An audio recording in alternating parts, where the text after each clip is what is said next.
Hello and welcome to a new video series where I am given 3 prompts out of the 100 prompts on this wheel here. These prompts are mostly mechanics or features that could inspire minigame ideas. Negative effects. That's an interesting one. I will then have 1 hour to create a minigame that uses all 3 prompts. Let's see what we get here.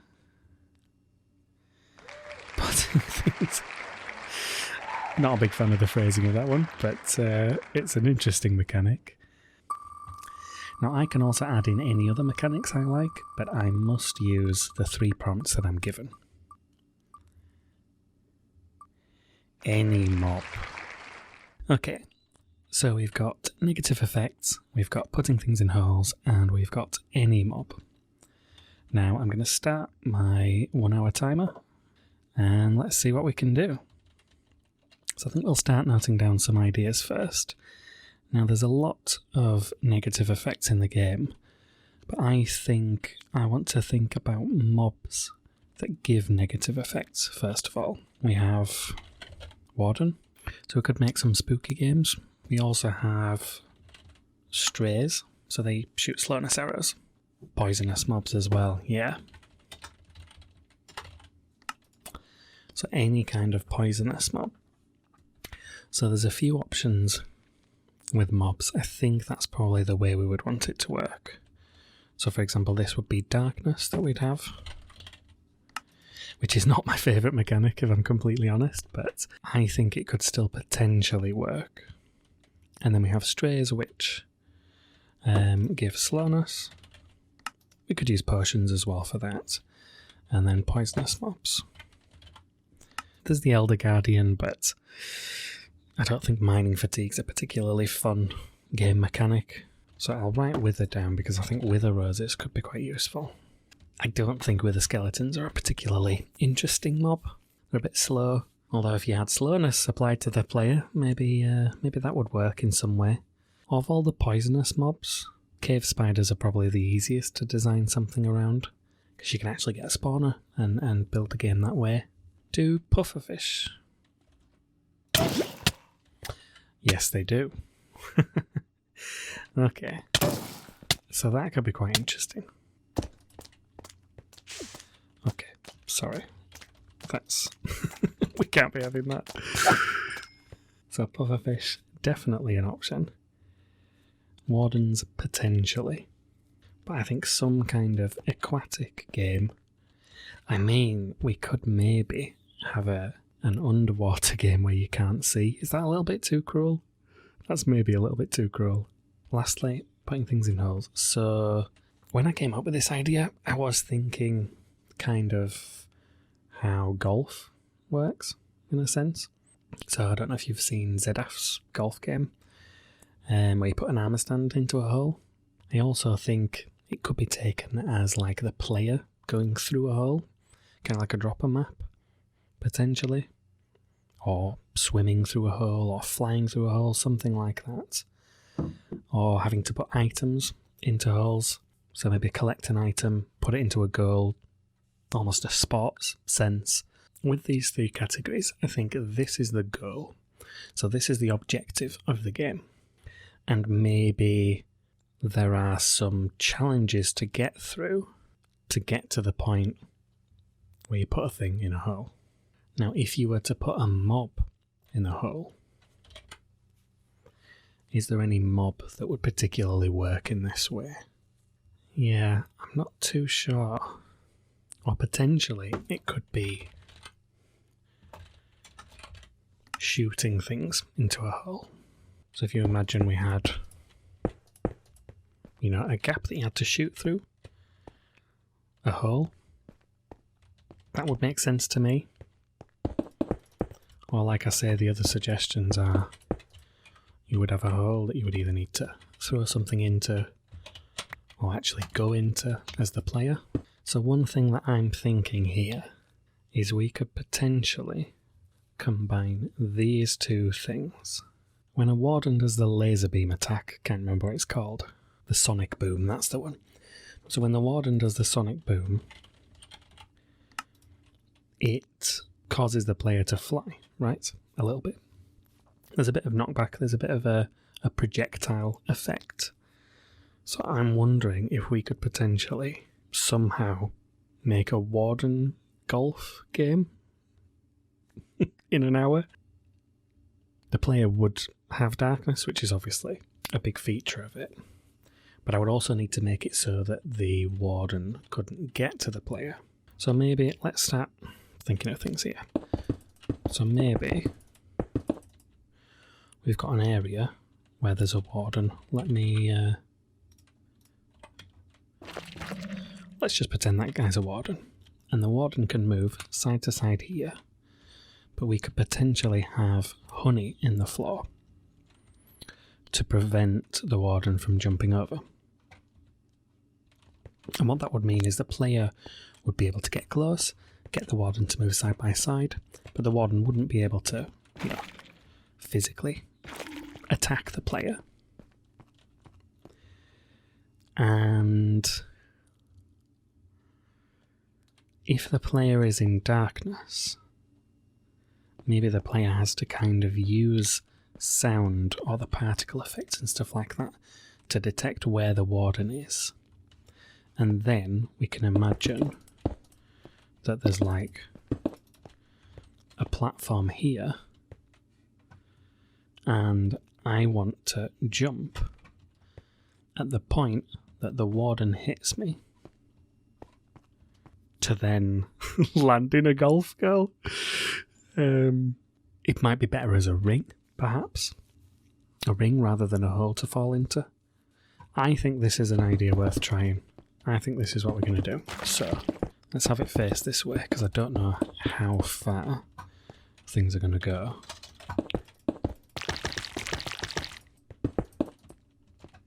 So the Warden literally will not be able to escape this. Which, in my opinion, is very amusing. Is there a Warden egg? There is a Warden egg. Good. I think what I want to test here is if the Warden shoots horizontally, the player will probably fly horizontally.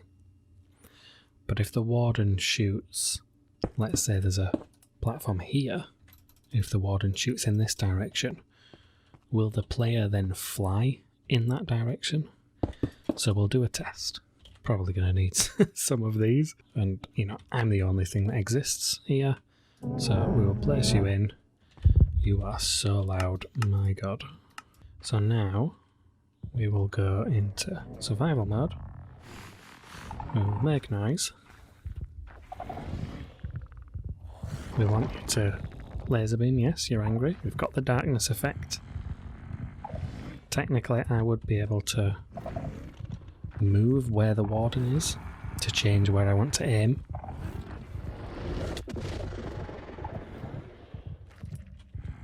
Cool. So that, let me get some, so that was quite cool. So I was only on this platform here and I flew all the way over to here. So now we're up here. So come attack me. Please, please attack me. Yep, you're angry. We've got our darkness, which, you see that range there? That is really good. Okay.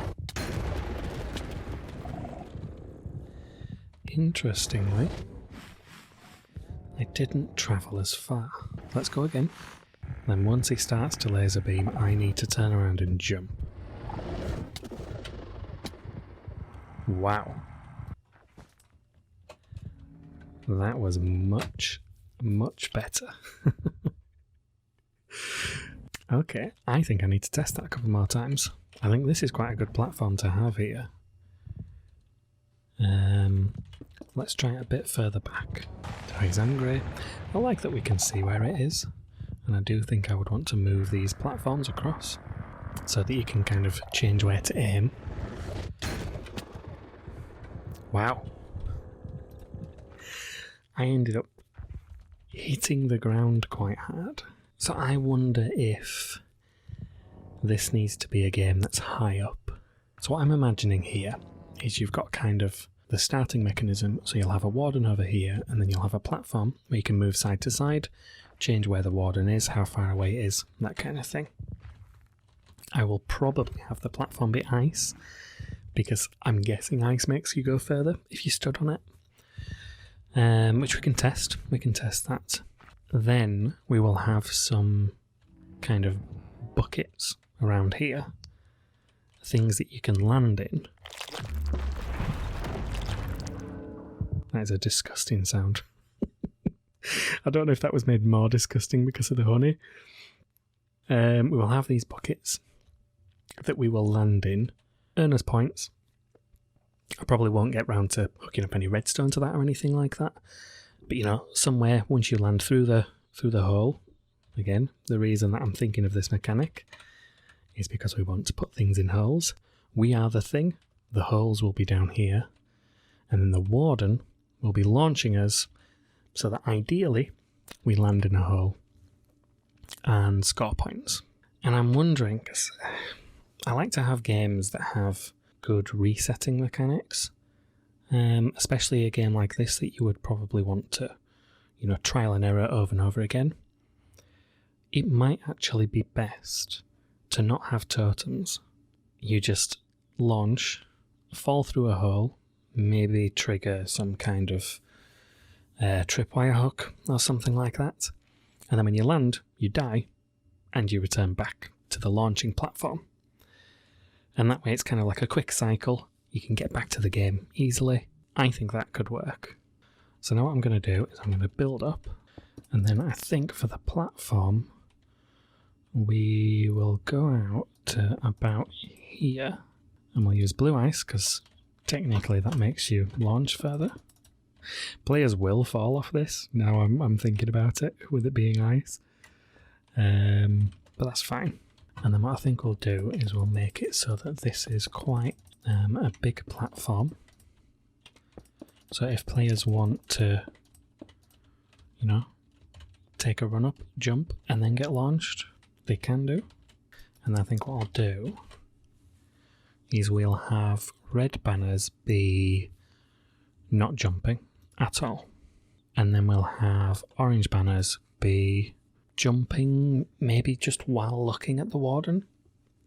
So not necessarily at the back of the platform, just jumping. And then yellow ones will be actually trying to take a leap off the edge. Spawn this guy in. Come on, get mad at me.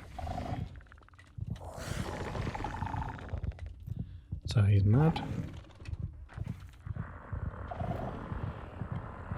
Once he's going to start his attack, I will stop jumping.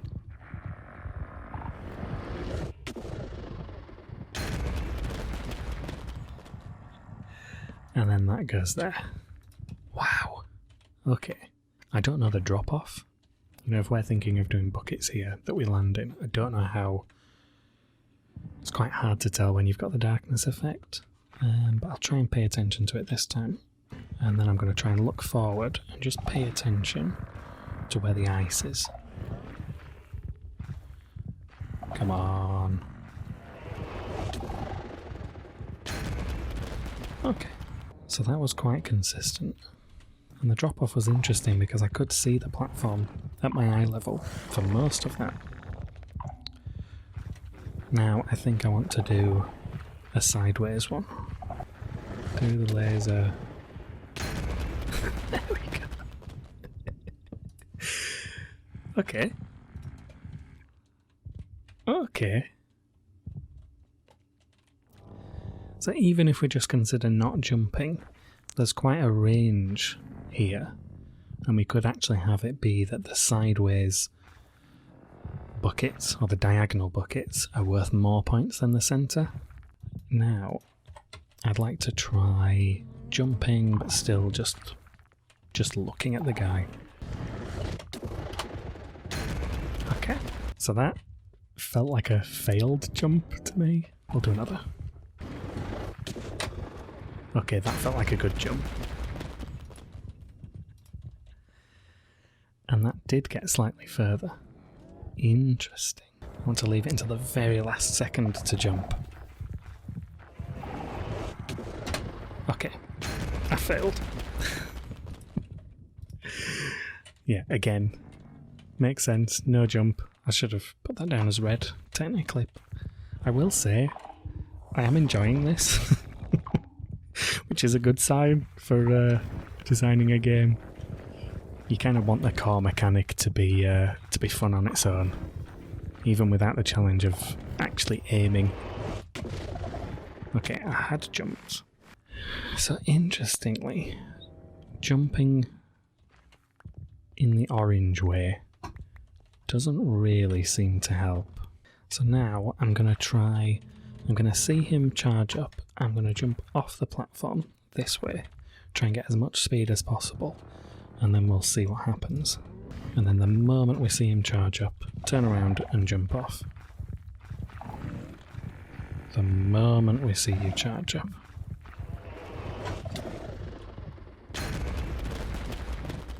Okay. So, I didn't sprint, which I think was the problem there. I normally have toggle sprint on, but I think because I've just died, and it wasn't on. We're definitely sprinting here.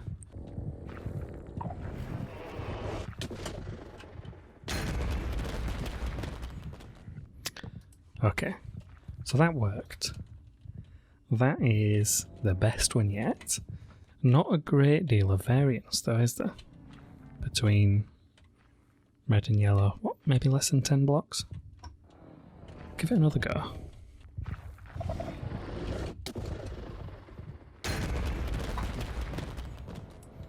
I do wonder if part of it is just because I'm pushing forwards, if that makes sense. Like in the air, does that move you? Like if I just fall now, but I push forwards, I do go forwards.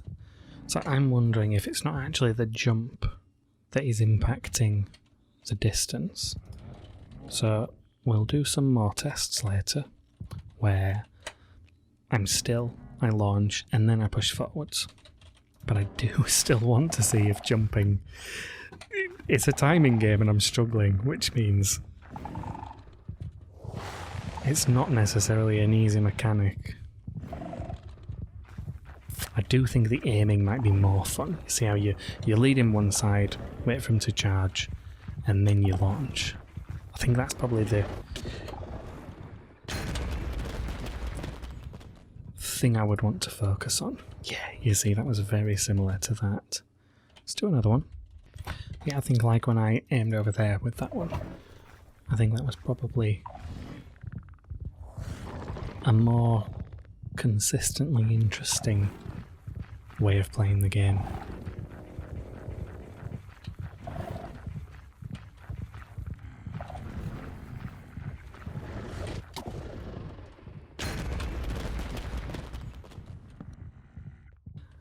Yeah, again. Okay, so we're going to stay on the platform and then just push forwards. As soon as it hits me, push forwards, see if we land with those yellows.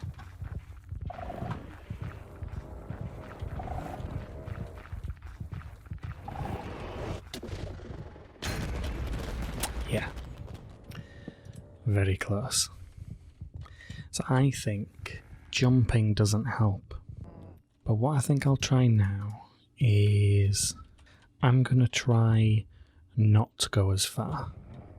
So imagine we had like a bucket here worth, I don't know, 1 point, because that's like, you see how these all landed here. It's hard not to land here. So we'll have a big bucket here that's maybe 1 point. And then over here, we can have one that's worth 3. And over here, we'll have one that's worth 3. And then maybe it's actually harder to go a shorter distance. So we'll try that now. And ideally I'd like to be to the side. Like you get more of an angle here, don't you? You really do. And then we'll see where we land.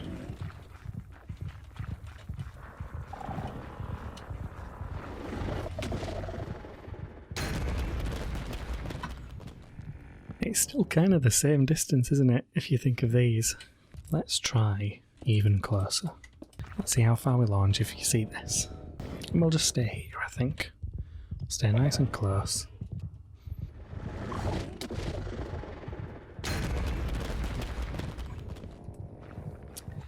Okay.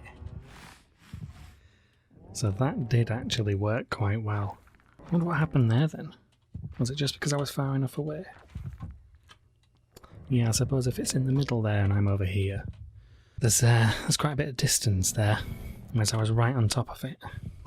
So I'm going to try and aim for this area, like between these two blue ones. I do have 23 minutes left. I do need to get a move on. I would like something that resembles a game at the end of this. So let's try this again, and then I'm going to try and get close, but also go to the side. So we need to pay keen attention to where he is, and once he starts attacking, I want to go to the left.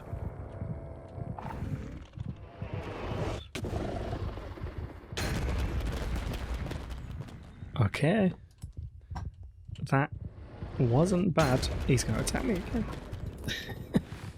We want him to be angry, and I want a more sideways attack than before. So I think I'm going to leave him over maybe in the middle, and then the moment he starts charging in, I'm going to go to the left. He followed me a bit. So the really interesting thing about that then is he actually seemed to move slowly along whilst he was charging the attack. I always thought they stayed still when they did that attack. You know, I'd like to see that again. Yeah, he moved a bit. He definitely moved a bit there. What I think I want to do is I want to try another yellow one. So this was jumping and sprinting, and I want to aim for like this area roughly, because I'm thinking we can have quite a few buckets worth different points.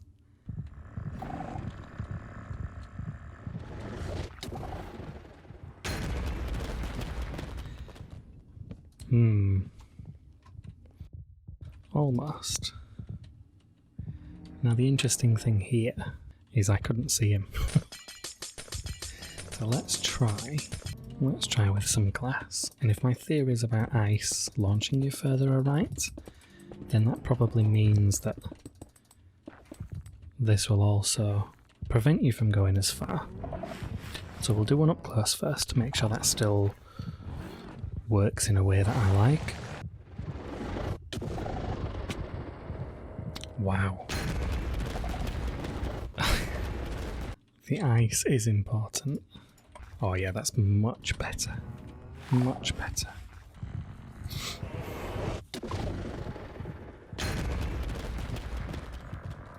Yep. Pretty good. So once you get mad, I need to run this way.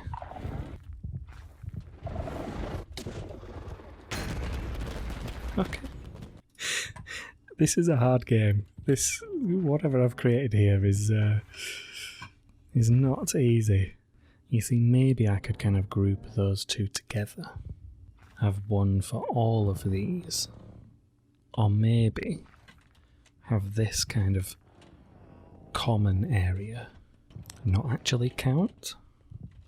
Maybe. Would that work? I also don't think I want the buckets to be too high because I wonder, this might be a bit cruel. You can smell him. He doesn't know what to do. Come on, get mad. Yeah, he's there. He's hunting him down. There we go. So now, I want to see... Probably want him to be... No, don't go that way. No. Go further out. That was a really good test. It actually seemed like it went up, across, and then down. So maybe we can have the buckets be quite high. Okay, I'm going to turn that down now. and actually build something. I do have a world edit, by the way, which will help build this. So this is the center point. So I think we like this guy, and we want that guy to be included. And we'll say we'll make something like this, because that includes the center point, and then we know for a fact we were able to get down here. So I think we can have one like this, which includes those. We will obviously mirror it on this side. And with the darkness, you can probably, if I go, can you see this? So if he inflicts the darkness on me. Oh no, you can't. I think these need to be bigger for one thing. So if we made this out to there, I also don't want the players to be able to jump in. So I think the close ones actually need to be to the side. Because we know we can get over here. In fact, we can do this one. If we make this one be the same size, how does that actually hold up?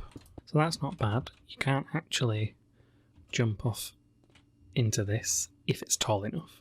Maybe we have some smaller versions here. I have 10 minutes left. Okay. So I've got a smaller version there. We can have a big one here, which maybe goes like this. They're kind of octagons at this point rather than circular hoops, but I don't mind that. And then finally, so again, this was like the common point, which if it's going like that, you will probably land in there. And if you push forward, you will land in here. So these two are, they have to be the lowest scoring ones. They have to be. If this is possible and this is possible, then do we think this is possible? And then one here. So what we'll do is we'll copy from here. We don't actually need the banners anymore. Copy from here and to here. And we want to copy, flip, paste. Sweet. And then we want to copy from anywhere here.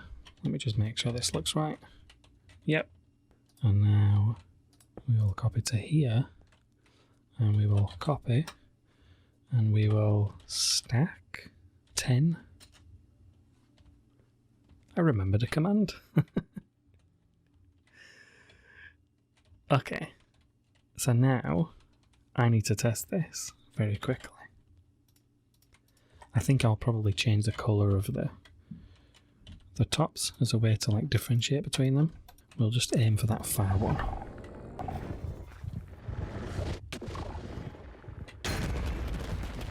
Amazing. Okay. Okay, that's great. That works. Let's try one of the sideways ones.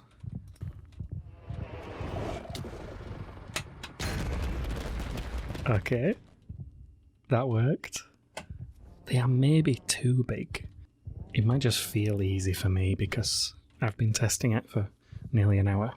And I think we'll have yellow be the lowest score, and then lime be the next, and then blue, and then red is like the best. Does it look better with a bit of structure? Yeah, I think I like that best. So I'll have that be worth 1. We will have this be worth 1. Because those are both, you know, you don't have to move the warden around or anything like that. You can just launch straight off. I think this one you would just get by default, just by standing on the edge. This one you have to push forward a bit. Maybe there's a chance you fall between the gap, but, you know, if you land here, it counts as being in this. I think that's how I would make that work. If you land on the rim, you can just walk in. Because you could just get quite close, lead to the side and land in here. This one is probably worth, let's say, 3 points. These ones that are kind of diagonal and far away, this is probably what I would aim for if I were playing the game. And I imagine you could get good at this and get quite consistent. The warden's behaviour once it charges in is very predictable. But I think those will be worth 5 points, and then we have these ones here that are just... Once this finishes, I might test a few times and see if I can land in any one of these. Yeah, and those are worth 10 points. I guess we should give this a bit of structure. I have 1 minute 30 left. Maybe do the same here. How do we want the players to get in here? Yeah, for now I'm just gonna... I'd like to say this is a finished game in an hour, so we'll just do that. There we go. Players can come up here. They'll already be aggravating this. Maybe we'll... if we do something like this... Why am I testing things now? Can it hear me? It's gone dark. But can it hear me? It can probably sniff me. But I don't think it can hear me. I think it can hear me. Oh well, there we go. Time is up. We'll... I'll figure something out with how I actually want the game to work. I'm not sure I'll actually build this game on a server or build a finished version, but this was a fun project. If we come back here, we can see the original ideas, negative effects, that is the darkness. So you know what you're aiming for, but you don't necessarily know exactly where it is. If you remember, when you have the darkness effect, you can't even see the front of these, it's just pitch black. And then any mob, I chose the friendliest of mobs, this boomer here. And lastly, putting things in holes. Well, here we have the holes. The holes are worth points. Again, yellow is worth 1, green is worth 3, blue is worth 5, and red is worth 10. And the way this game works, all you need to do is make the warden angry by simply existing, though making noise makes it happen a bit quicker. You can see he's mad here. And then once he starts his charge-up attack, there we go. You get launched into one of the holes and score points based on the one you landed in. The closer you are to the warden, the less far you travel. Jumping might help, I honestly don't know. Pushing forwards in the air does help.